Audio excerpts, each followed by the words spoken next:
Vaig veure Uncharted. El Guillem ja em va dir, no la miris, tio. Pues la vaig mirar i vaya puta merda, de veritat, intentava prendre-m'ho com una cosa que és, pues, jo què sé, és una cosa totalment aliena al videojoc, no? Estàs veient una cosa pues, distinta, no? I no intentava pensar en que Nathan Drake és Tom Holland. Però no em va agradar gens, zero patadero.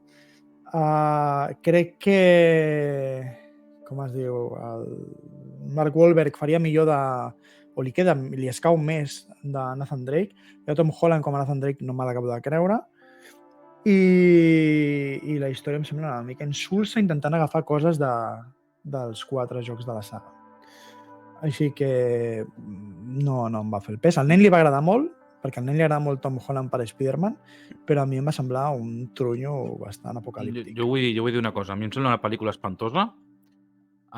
Dit això, a mi el Tom Holland no em sembla tan greu, diguem així, me l'empasso. No me l'empasso com a Nathan Drake del videojoc, però me l'empasso més que el Mark Wahlberg fent del que sigui. Vale?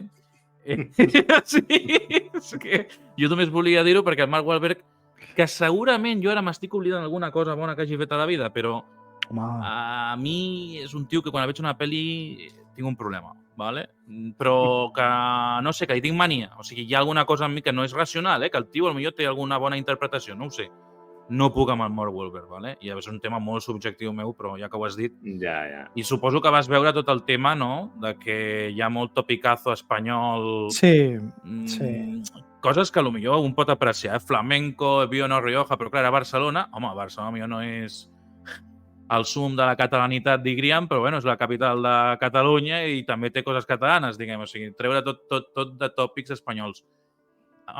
Sortia la Sagrada Família, no? I sonava com un flamenco i sortien els Moncada aquests, que era una família... Encara sort que no van sortir mexicans.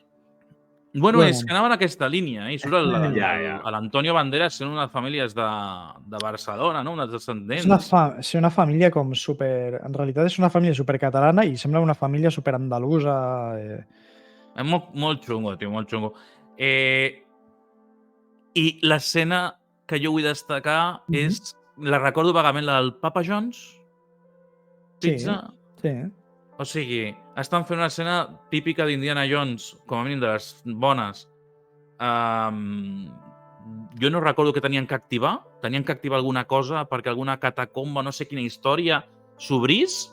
I la clau, diguem, el mecanisme, està dintre d'un Papa John's i els tios entren en Papa John's i dius, hòstia, és tan cutre l'item placement aquest, i això no ho haguéssim vist mai en una pel·lícula d'aventures clàssica com el que se suposa que intenta imitar, que és Indiana Jones, no? O sigui, jo no recordo... Potser sí que hi ha item placements a Indiana Jones, però potser més subtils. A Indiana Jones té algun altre defecte, potser, com intentar recrear la Índia, el temple maleït, d'una manera que no té res a veure amb la Índia, no? Però jo he estat a la Índia i com a mínim no tenia res a veure la Índia que vaig veure jo en aquesta dècada. Però bueno, em va semblar... Sí, a més, quan entren en el Papa John, entra i sempre el bosc de les fades, tio. Que dius, és totalment diferent del que sembla per fora i dius, buah. I hi havia coses també que semblava que haguessin fotut com una espècie de tijeretazo, saps? Haguessin tallat allà i s'hagués saltat alguna cosa i dius, aquí hi ha un forat, aquí, que no sé què ha passat, però falta informació.